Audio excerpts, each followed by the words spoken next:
মোহরমের 10 তারিখে কে ঘটাইলে রাহবানা মোহরমের 10 তারিখে কে ঘটাইলে রাহবানা বেহেশতে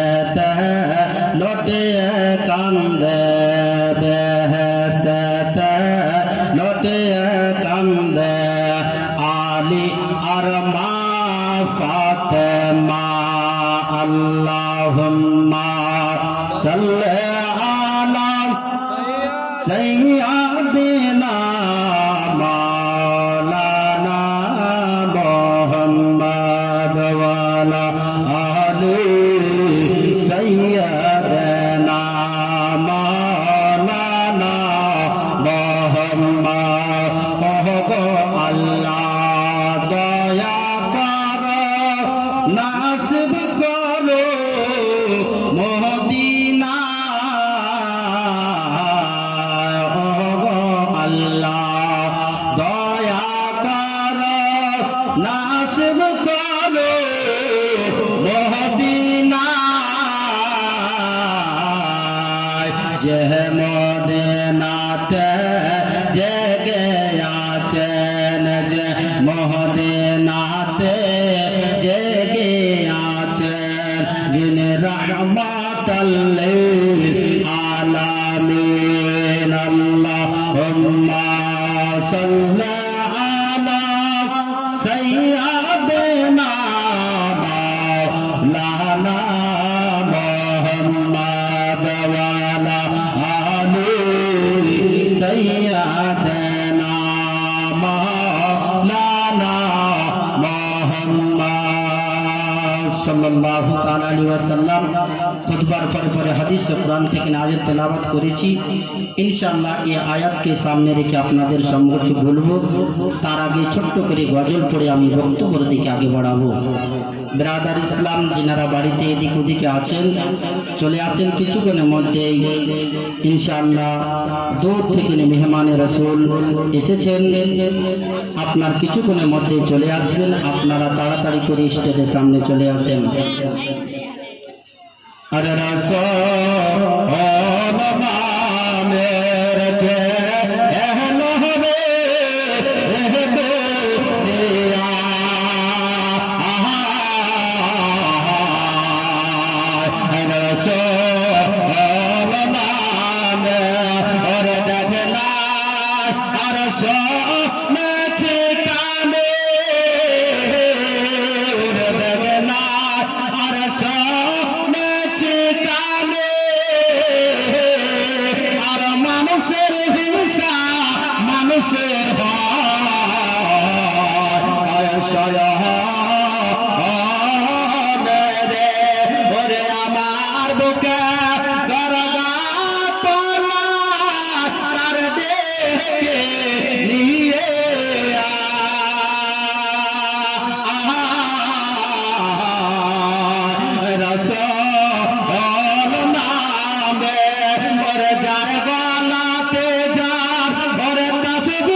ওয়াসাল্লাম খুতবার পরে পরে হাদিস ও কোরআন থেকে আয়াত পড়েছি কি ওয়ালা তাকুলু লিমাহতালু ফি সাবিলিল্লাহি আমওয়াত, যিনারা আল্লাহর রাস্তায় কুরবান হয়ে যায়, শহীদ হয়ে যায়, তাদেরকে তোমরা মৃত্যু বলিও না। তিনারা জীবিত থাকে, আল্লাহর নিকট থেকে রুজি পাচ্ছেন এবং কাল কিয়ামত পর্যন্ত রুজি পেতে থাকবে। বলেন সুবহানাল্লাহ। ব্রাদার ইসলাম, ইসলাম কিভাবে প্রচার করেছিলেন, এই ইসলামকে বাঁচাতে দিয়ে কত গর্দান দিয়েছেন, আলী আসগারের কোরবানি দিয়েছেন। কিন্তু ব্রাদার ইসলাম, ইসলাম আমাদের মতন প্রচার করেনি। তেনারা আজকে এই ইসলামকে বাঁচাতে দিয়ে গর্দান দিয়েছিলেন। আসল মুসলমান ঘটনার দিকে আগিয়ে নিয়ে যায়। হযরত ইমাম হোসেন রাদিয়াল্লাহু তাআলা আনহু যখন কারবালার প্রান্তনে যাওয়ার জন্য প্রস্তুত হলেন, ওই সময় যেন বলতে লাগলেন, একজন তেনার বোন যাইনাব বলতে লাগলো, ভাই আপনি তো কারবালায় চলে যাচ্ছেন, কিন্তু আপনার যে ছোট বাচ্চা যার নাম হলো আলী আসগার, এই বাচ্চাটাকে যদি একবার যদি দেখো, আমরা কিছু চাই না, খেতেও চাই না, পিনতেও চাই না, আমরা পানিও পান করতে চাই না, শুধু চাই এই বাচ্চাটাকে যদি আপনার এক ফোঁটা যদি পানি দিতে পারো তাহলে খুব ভালো হয় ভাই। ইমাম হোসেন রাদিয়াল্লাহু তাআলা আনহু যেন বলতে লাগলো, ওরে বোন যাইনাব রে, আমাদের জন্য পানিকে বন্ধ করেছে। বলছে ভাই এ বাচ্চাটাকে নিয়ে যাও, এ বাচ্চাটাকে নিয়ে যাও। ছোট বাচ্চা, 6 মাসের বাচ্চা, কত বড় হবে রে বাপ, কিন্তু বাবা কথা বলতে পারে না, বারবার করে যেন বাবা মার কোলে যেন বেহোশ হয়ে যাচ্ছে। ইমাম হোসেন রাদিয়াল্লাহু তাআলা আনহু বলতে লাগলো, ওরে বোন যাইনাব রে, তুমি বলছো তো দাও, তোমার ভাতিজাকে দাও, কিন্তু মা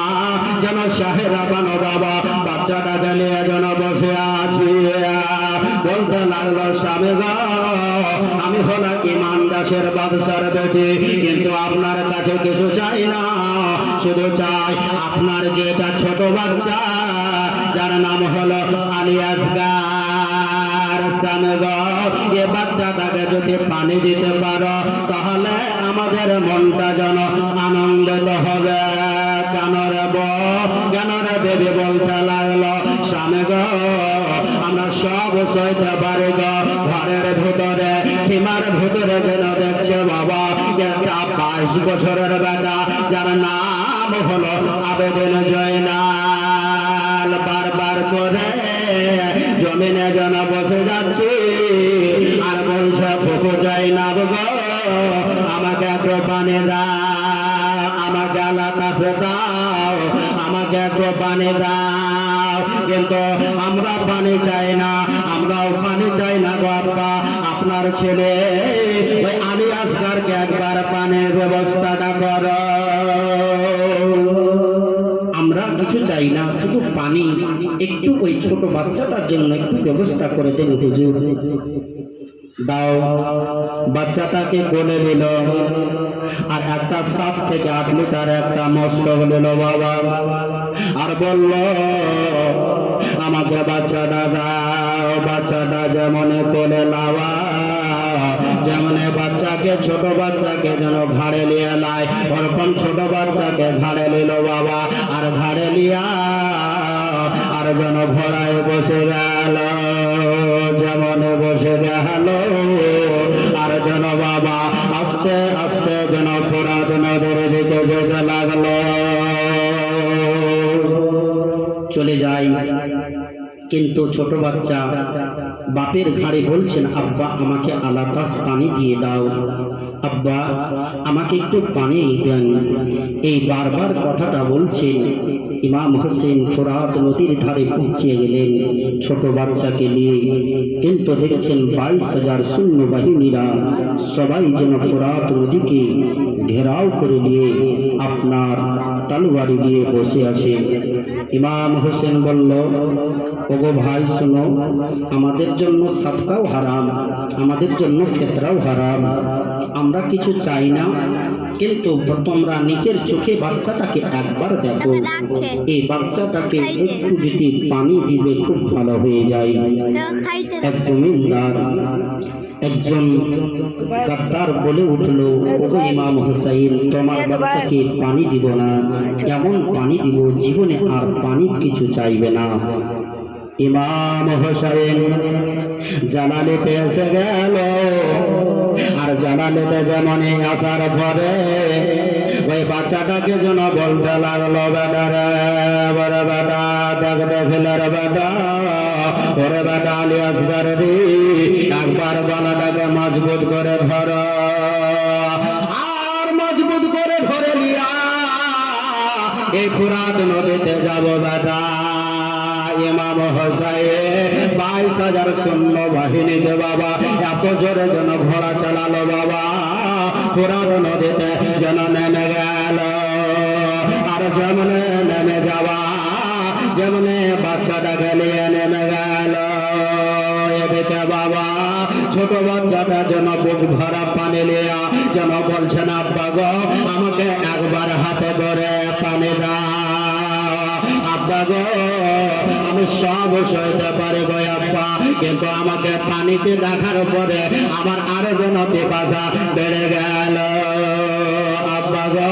সব সইতে পারি গো আব্বা, কিন্তু আর পিপাসা সইতে পারে না। কিন্তু বাবা ইমাম হোসেন যেন বাবা ঘোড়াটা গেলিয়ে যেন জমে ফুরাত নদীতে নেমে আছে বাবা, কিন্তু যেন যে ঘোড়াটা ওই যেন বাবা দুলদুল ঘোড়াটা যেন একবার করে যেন সামনে চলে যাচ্ছে, একবার করে পিছনের দিকে চলে যাচ্ছে। বলতে লাগলো, ইমাম হোসেন বলল, ওরে বাবা জানবারি, তুমি একবার করে আগে চলে যাচ্ছ আর একবার কোন পিছনে যেন হতে যাচ্ছ, কারণটা কি? তোমার সর্ব শরীর দিয়ে যেন আপনার বৃষ্টির মতন ঘাম পড়ে যাচ্ছে। ইমাম হোসেন ওই ঘোড়াটা সর্ব শরীর দিয়ে ঘাম পড়ে যাচ্ছে, তখন বলতে লাগলেন, কে শোনো, আজকে আমাদের জন্য পানিকে বন্ধ করেছে, কিন্তু তোমার জন্য পানি খোলা আছে, তুমি যত পারো তুমি পানি পান করে দাও। জনমনি কথা বলা, ঘোড়ার লাগামটাকে ছেড়ে দেওয়া বাবা, আর যেন পানিতে মুখটা লাগায়া গেল, আর যেমন লাগায়া ইমাম হোসেন বাবা বারবার করে যেন বাচ্চাটা যেন বলতে লাগলো, আব্বা গো আমি তো পানিকে দেখেছিলাম না আব্বা, কিন্তু আজকে পানিকে দেখে আব্বা গো আমার যেন গলার হুলকুমখানা যেন শুকিয়ে যাচ্ছে গো আব্বা, আমাকে একটু পানি দাও, আমাকে একটু আলাতাস দাও আব্বা গো, আমি সব সইতে পারে গো আব্বা, কিন্তু আর পিপাসা সইতে পারে না। ইমাম হোসেন যেন বলতে লাগলো, বেটা রে, তোমার মাকে কোনোদিন দুঃখ দিতে নাই রে বেটা, আজকে তোমার মা পানির জন্য কত কষ্ট করেছে রে বেটা, বেটা রে তুমি যখন পানি পানি করে রে বেটা, তোমার জন্য গলার শুকে যাচ্ছিল, তোমার মা যেন মুখের মধ্যে তোর জিভখানা ভরেছিল, বেটা রে 7 থেকে 8 লিটারের পানি খানা এই চামড়ার মস্তকে ভরে নিলাম বেটা। যেমন এই কথাটা বলে রে বাবা, বাচ্চাকে যেন আস্তে আস্তে যেন সাবুর দিচ্ছে বাবা, ইমাম হোসেন দেখতে যেন পাচ্ছে বাবা, কিছুক্ষণ পরে যেন আমার বেটা শাহাদাত বরণ করবে। এই কথাটা যেন বাবা বাচ্চাটা যেন ঘাড়ে যেন বাবা আরবি ভাষাতে বলে, আলাতাস বাবা, আলাতাস আমাকে একটু পানি দাও। ইমাম হোসেন বুক ভরা পানি লিয়া বাবা বাচ্চাটাকে যেন বাবা ঘাড়ের উপরে নিয়ে আসবে, আর এদিকে যেন বাবা 7 থেকে 8 লিটার পানিটাকে যেন ঘোড়ার পিঠে বেঁধে নেওয়া যেমন বেঁধে লাওয়া আব্বা গো পানি তো এলো না গো আব্বা আব্বা গো একটু হাতে করে পানি দিয়ে দিন গো আব্বা আমার চেহারা খানাতে একবার দে ইমাম হোসেন বলে বেটা রে এই পানিতে তুমি গোসল করে নিস রে বেটা এই পানি তুমি কাউকে দিব না তুমি এই পানিতে যেন মার করে বসে বসে তুমি যেন গোসল খানা করে যেমন কথাটা বলা ইমাম হোসেন বাবা ঘোড়াতে বলতে লাগলো ওরে ঘোড়া তুমি মাকে তুমি যেন আমাদেরকে যেভাবে মার কাছ থেকে নিয়ে এসেছ সেইভাবে বাচ্চা যেন আলী আসগারের মার কাছে পৌঁছে দাও যেমন এই কথাটা বলার বাবা এই কথাটা যেন বলা আর ঘোড়ার লাগাম টানতে আরম্ভ করলো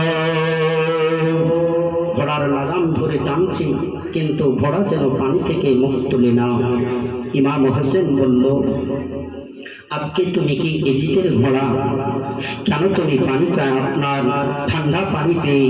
কত তুমি পানি পান করছো কিন্তু আল্লাহ পাক যেন বাবার সঙ্গে সঙ্গে তার জবান দিয়ে দিল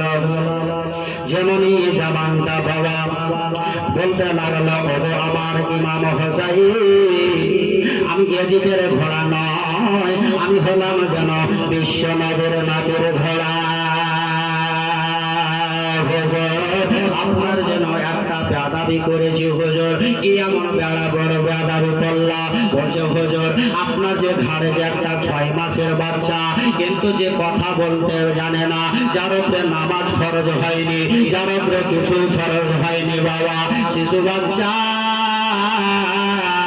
পানি পানি করে যেন হুজুর যেন পানি পানি করে বাচ্চাটা বারবার করে বেহুশ হয়ে যাচ্ছে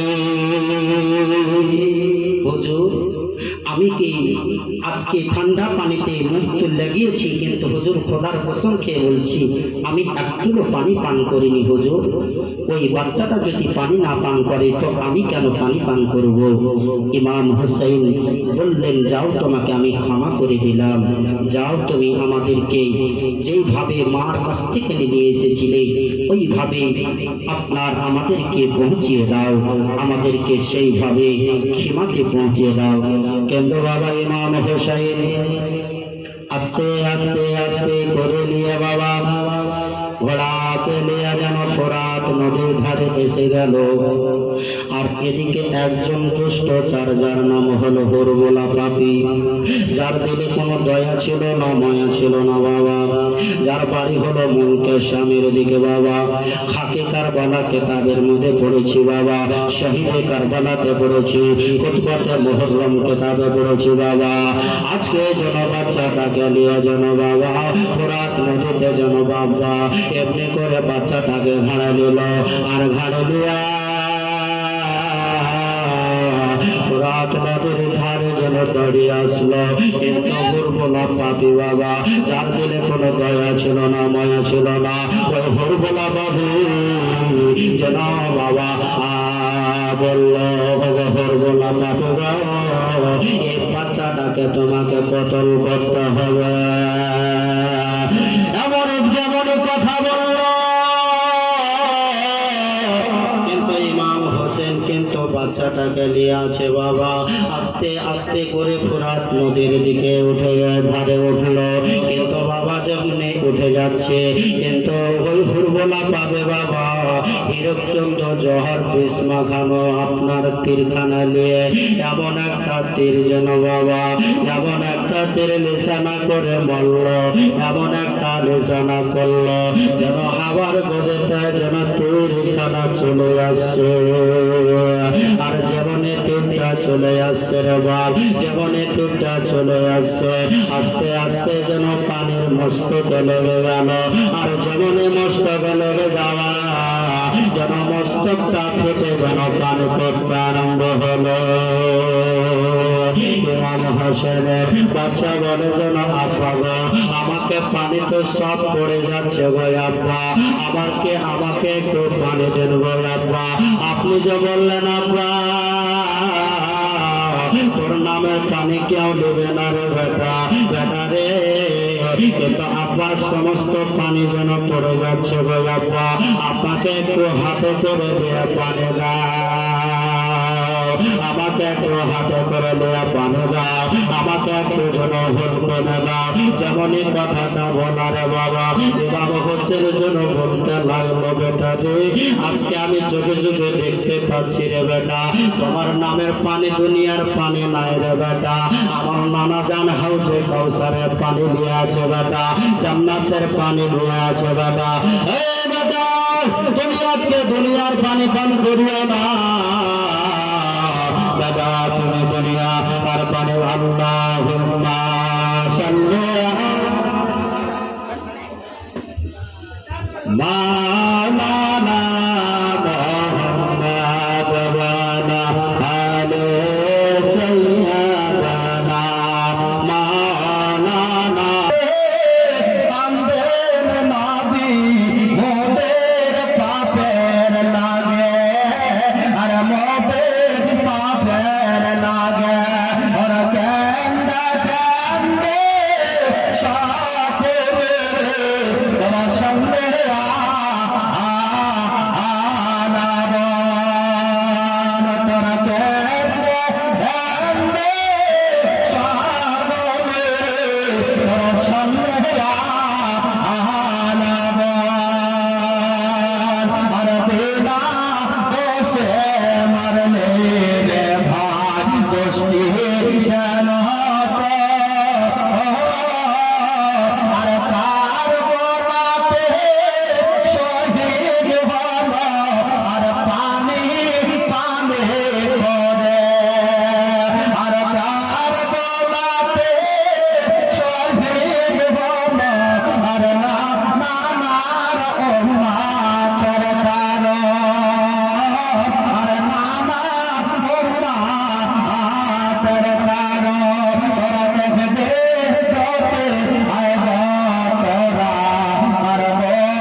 আমি খুববার পরে পরে হাদিস কোরআন থেকে আয়াত করেছিলাম,